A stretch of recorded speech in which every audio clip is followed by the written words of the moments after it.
이재명 강력 경고한 트럼프, 후가 무역 보복 플랜 B도 있다.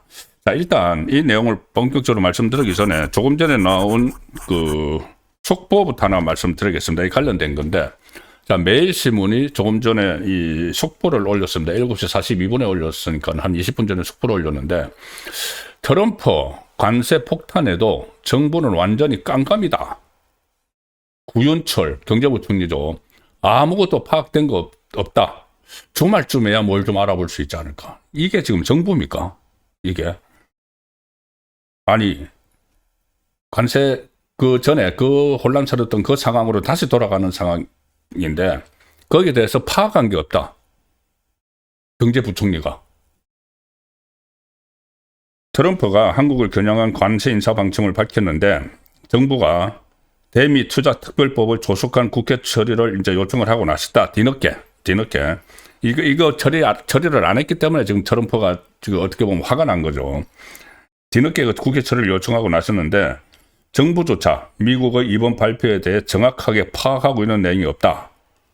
구윤철이 오늘 국회에 가서 이 재정경제기획위원회 소속 여야 의원들과 비공개 면담을 가졌다고 합니다. 이게 저 재경위가 관련 소관부처죠. 저기 앉아 있는 사람이 임이자 재경위원장입니다. 이번에 이해훈 그 인사청문회를 하는 그 상임이죠. 그리고 이쪽이 구윤철인데, 구윤철 부총리가 이 자리에서 이 대미 투자 특별법 신속한 통과를 요청을 했는데 그전에는 요청도 하나도 없었다고 합니다. 잠시 후에 제가 말씀드리죠. 근데 이제 이렇게 되니까는 좀 신속히 해달라고 국회 가서 요청을 했는데, 이 이미자 재경위원장은 국민의힘은 비준 동의가 선행돼야 한다는 입장을 그전부터 밝혔는데 민주당이 이런 특별법으로 밀어붙인다는 입장이어서 양당 원내대표가 정리를 해야 된다.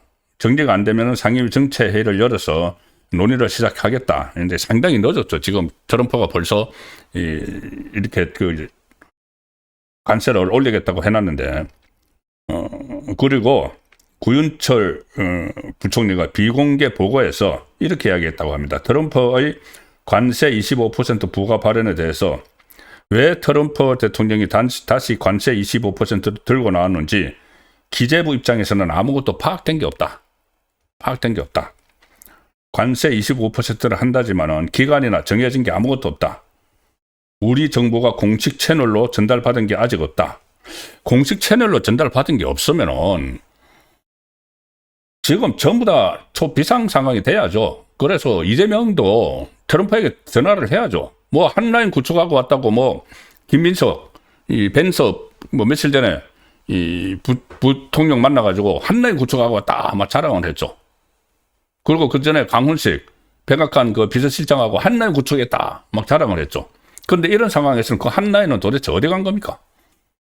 지난번에 한국의 그 조지아주의 한국 노동자들, 근로자들 이렇게 갇혀 있을 때도 무슨 한라인 구축하고 왔다고 그러고는 연락도 하지도 못하고, 지금 이 상황에서도 이재명은 지금 아무 조치도 못하고 아무런 뭐 입장 같은 게 나온 게 없습니다. 이해찬 전 총리 뭐 그 상가에 갔다 이런 보도는 나오고, 이 부분에 대해서는 아무런 이재명의 입장이 뭔지 이런 것도 안 나오고 있습니다. 오늘 하루 종일 이게 시끌시끌하고 이거 도대체 어떻게 될 거냐. 지금 자동차 업계가 초긴장을 하고 수출 산업에 어떤 영향을 미칠지 지금 난리가 나는데 이재명은 지금 아무 말도 없습니다. 이 부분에 대해서. 그 말 한마디 했다고 지금 보도가 나옵니다. 이재명이. 왜 이렇게 국회가 이 법안 처리가 늦느냐. 마치 남 이야기 하듯이. 자기들이 장악하고 있는 국회인데 마치 남 이야기 하듯이.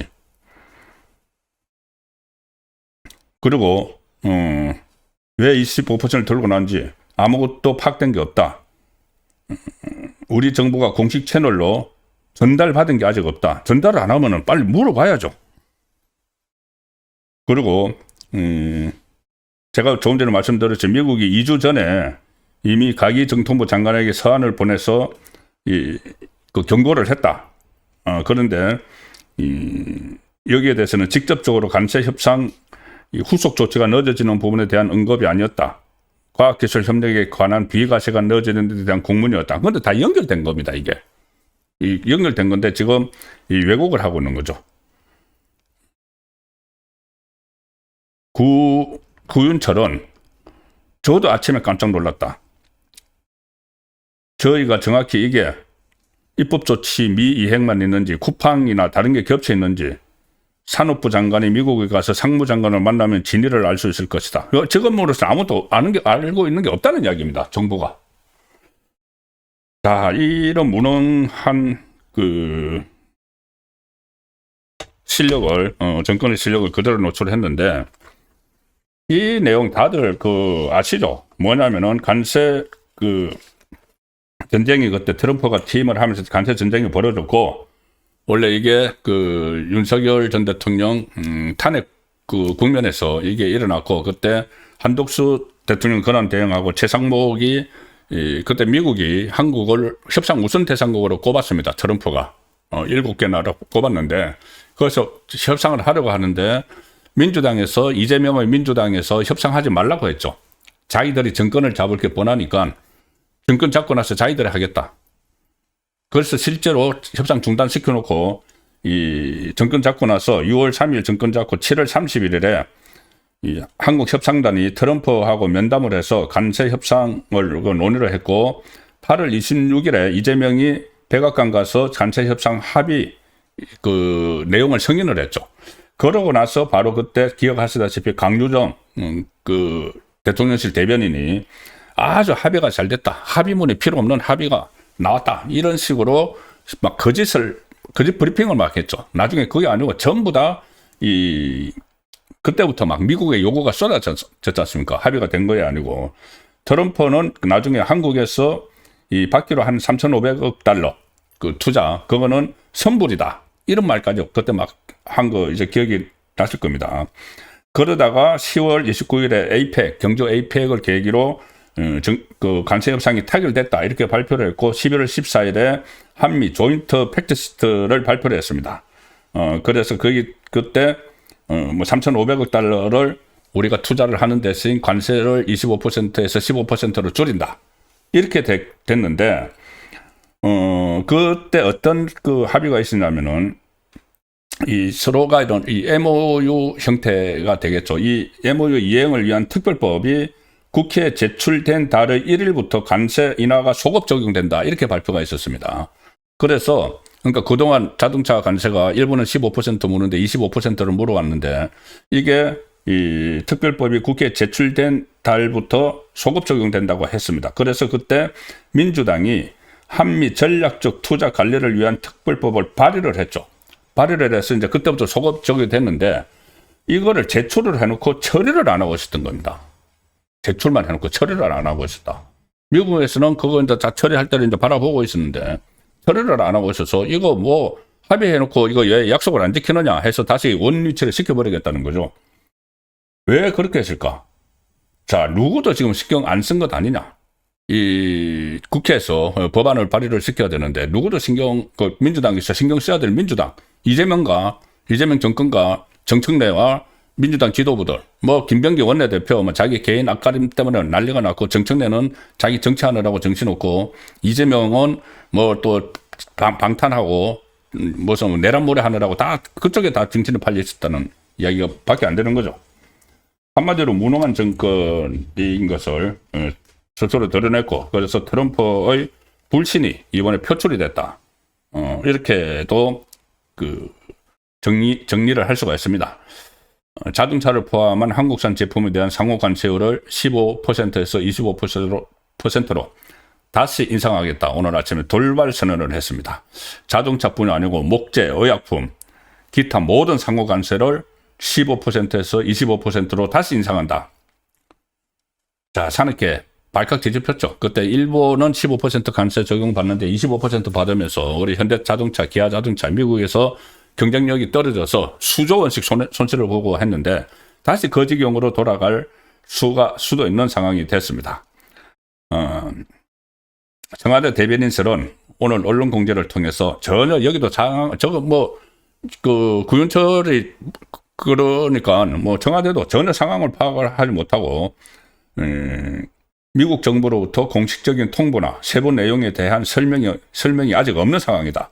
자, 설명하기 전에 이게 외신으로 들어왔으면은 완전히 초비상이 걸려서 해야죠. 미국 강경화 대사는 또 뭐 하고 있습니까? 이재명 한라인 다 구축해놨다고 하면서 이재명은 지금 어떠한 조치도 하는데 참여도 하지 않고 되고 있는 상황입니다. 김용범 정책실장 주재로 관계부처가 모두 참여한 대책회의가 열렸다. 그런데 대책회의 열리면 뭐합니까? 저 주무부처 부총리가 내용을 하나도 모르고 있는데 김용범도 모르고 이재명도 모르고 이재명은 또 여기 어디 가서 또 김용범이 회의를 주재를 합니까? 이 중요한 회의를. 김정관 통상장관은 미국을 방문해서 관세 협상 상대방이었던 하워드 러트닉 미국 상무장관하고 협의에 나설 계획이다. 또 러트닉입니까? 또 러트닉. 계속 그전에도 러트닉 만나가지고 신문에 도배를 하고 했는데 그것이 이제 가까스로 되나 했는데 이게 원위치 돼버린 겁니다. 자, 이런 상황에서 제가 왜 트럼프가 다시 25%를 올리겠다고 했는가 여러 가지 분석들이 나오고 있는데 쿠팡과 관련됐다. 미국 기업인 쿠팡이 한국에서 지금 제재를 당할 위기에 처했고 그때 정보 유출 때문에 개인 정보 유출 때문에 근데 그때 이재명이 미국 기업인 쿠팡을 대상으로 쿠팡이 그때 고압적인 자세로 국회에 나오고 해서 국민들께서 굉장히 화도 났지만은 어쨌든 조사 결과가 나오기 전에 이재명이 어떤 경제 제재를 취해서 문을 닫게 만들 수도 있다. 팡인가 무슨 회사인가 이런 이야기도 했죠. 그리고 공정거래위원장이 면허 취소할 수도 있다. 이런 이야기를 해서 또 쿠팡이 로비력이 세니까 쿠팡의 로비가 먹혀서 이것도 같이 상호작용한 것 아니냐고 하는데 어쨌든 분명히 빌미를 준 거는 이재명 정권이죠. 후속 특별법을 처리를 안 하고 있었기 때문에. 그리고 지금 한국 정부에 대한 조기 투자 압박의 목적도 있다. 지금 우리가 고환율이죠. 달러 환율이 고환율이 돼서 3,500억 달러 투자 약속을 했는데 이걸 지금 제대로 이행을 하지 않고 있다. 그래서 여기에 대한 빨리 투자하라는 건 압박 차원이기도 하고 여러 가지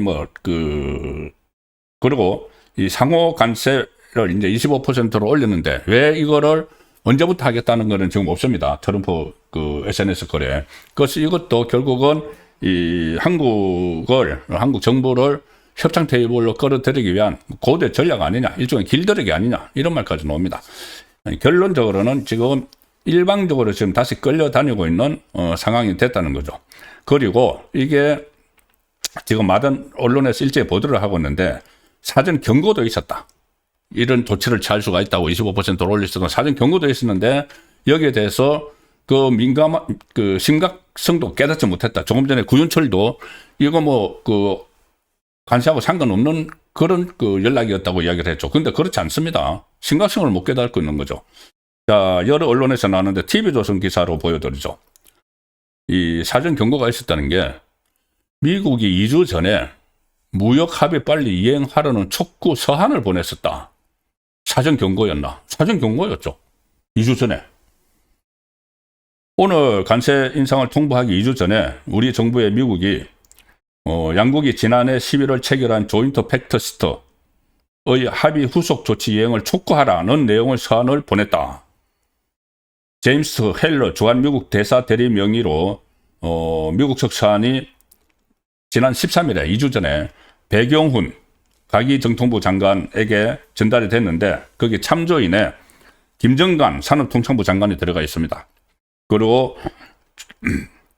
조현 외교부 장관, 주병기 공정거래위원장 이 사람들이 다 참고인으로 해서 참조인 이렇게 해서 이 후속 조치를 이행하라는 촉구 서한도 보냈는데 이것을 제대로 어떤 내용인지 정확히 파악하지도 않고 이 서한에는 주로 이제 이 온라인 플랫폼법 같은 디지털 서비스 관련 규제를 담은 우려가 포함됐다. 그런데 이 내용도 공동 팩트 시트에 다 포함된 내용입니다.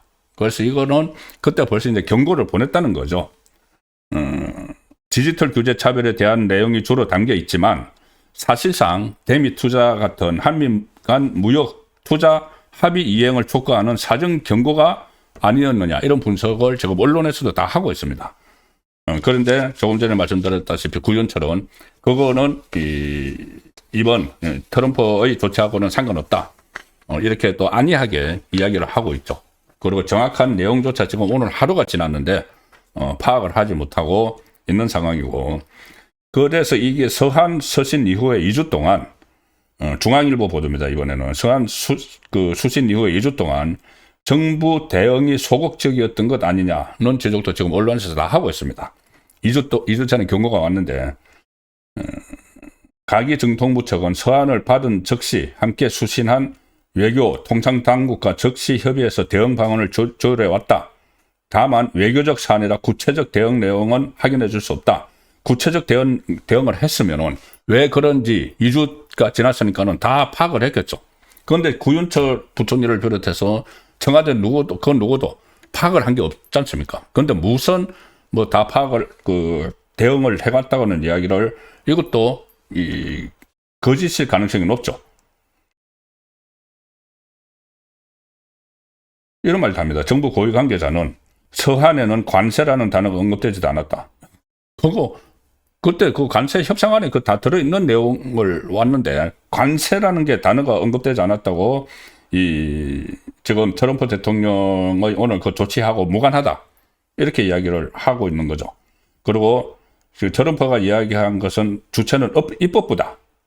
그래서 우리 행정부하고는 또 별개의 문제다. 이런 식으로 또 책임 회피하는, 우왕좌왕하면서 지금 이재명 정권이 그 모습들을 보여주고 있습니다. 여기서 끝이 아니고, 자, 조금 전에 제가 그 정치토픽에서 말씀드린 것처럼 이재명 강력경관 트럼프 추가 무역 보복 플랜 B도 있다는 보도가 미국 언론에서 나왔습니다. 뉴델리가 미국 매체 뉴스맥스에 이런 그 보도가 나왔다고 전한 내용입니다. 뉴스맥스 미국 매체에서 이 관세 인상, 다시 이제 인상한다는 트럼프의 메시지 소식을 전하면서 한국 입법부가 비준을 계속 지연시킨다면 행정부가 추가 무역 조치를 계획할지도 모른다. 자, 그래서 향후 상황에 따라 추가 압박 카드가 등장할 여지도 남겼다. 미국 내 분석가들은 이 미국 언론 보도에 따르면은 행정부 차원의 협상 의지와 별개로 서로의 국내 정치 상황이 합의 승인 과정을 복잡하게 만들고 있다. 이 국내 정치 상황이 여야 대립과 정치적 분열이 심화되면서 국회 비준 절차가 지연되고 있고, 이 점이 미국 측에서도 주 변수로 인식되고 있다. 자, 그런데 이거는 미국 언론이 그렇게 보도한 거고, 실제로는 그게 아닙니다. 이게 국내 정치 상황하고 맞물린 것이 아니고, 이게 국민의힘이 반대한다고 반대할 수가 없는 거죠. 국민의힘은 소수고 민주당은 다수라서 지금 그 법안 통과시키는 거 보면 민주당은 자기들이 하고자 하는 거 무조건 다 통과시키는데, 무슨 이게 국민의힘이 반대를 한다고 해서 통과를 못 시킨다? 말도 안 되는 이야기고, 국민의힘과 상의조차 없었다는 내용도 지금 나옵니다.